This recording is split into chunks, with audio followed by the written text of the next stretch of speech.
We recently wrapped principal photography on a long-form documentary project about Christopher Bumstead, also known as C-Bum. Long-form projects like this require a lot of patience. It's not about a single-day commercial-style shoot where you're just trying to get the most cinematic footage jam-packed into a single shoot, but it's about being patient and allowing life to actually unfold on camera. This was about telling the 10-year journey of Chris's career, where he won 6 Olympia titles and how he became known as this generation's Arnold Schwarzenegger, but also looking at the mental health side and the struggles that Chris experienced in that career. So there was a few interesting challenges for us to approach this film, and I want to talk about the storytelling of that and also a little bit about the gear that helped us achieve this.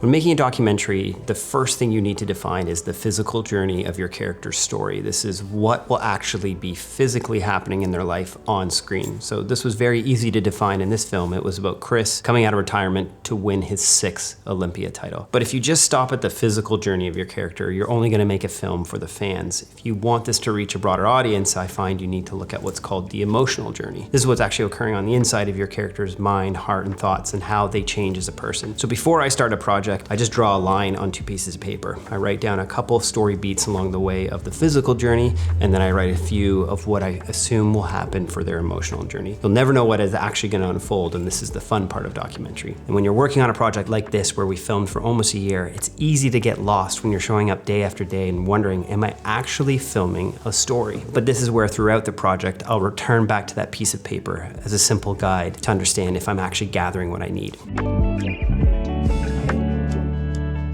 My goal in documentary is to try to make it as authentic as possible. So I need to create an environment of discovery, both for myself and our characters. And this is where the camera gear comes into play. Initially on this film, I put a lot of pressure on myself to have a huge camera package and light the sets all elaborate, but I was realizing very quickly, having multiple crew members and having boom mics in Chris's face, it was taking away that discovery. It was an environment that was feeling a bit suffocating and less authentic. That's where I really did appreciate using the FX6 because of the 4 channels of audio that it has. Not only is the form factor really small, so it doesn't feel like a big cinema camera in someone's face, but having that UWP unit that we could put onto the hot shoe and get 2 channels of audio into that unit, and then as well having 2 more XLRs freed up that we could put a shotgun on or plant a mic or even have a 3rd lav mic. It kept our crew small, but not compromise on image quality.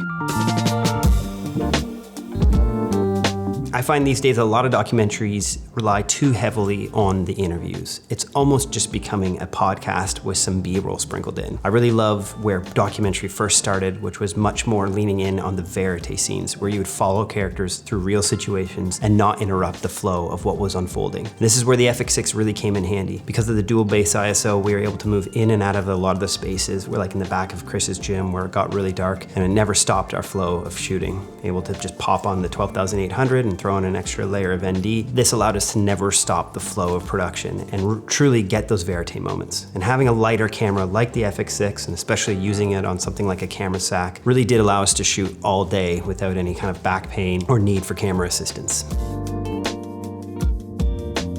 I learned a valuable lesson on this project about how less is more. There was times where I wouldn't even just use the FX6, I would pare it all the way down to the FX3, not just for these driving shots that we did, but for moments that felt like we even wanted a smaller setup. We wanted to be more invisible. They say you never notice good editing in a film because it should just be so seamless. And now as a documentary director and cinematographer, I'm trying to make my shooting that way as well, that it becomes seamless in the person's life if I really want to get to the core of who they are and express that in the film. You can see the teaser of the film. We'll put a link below in the description, and I'll be doing lots more behind the scenes about this project over on my YouTube channel and in the Art of Documentary Academy. Thanks for watching.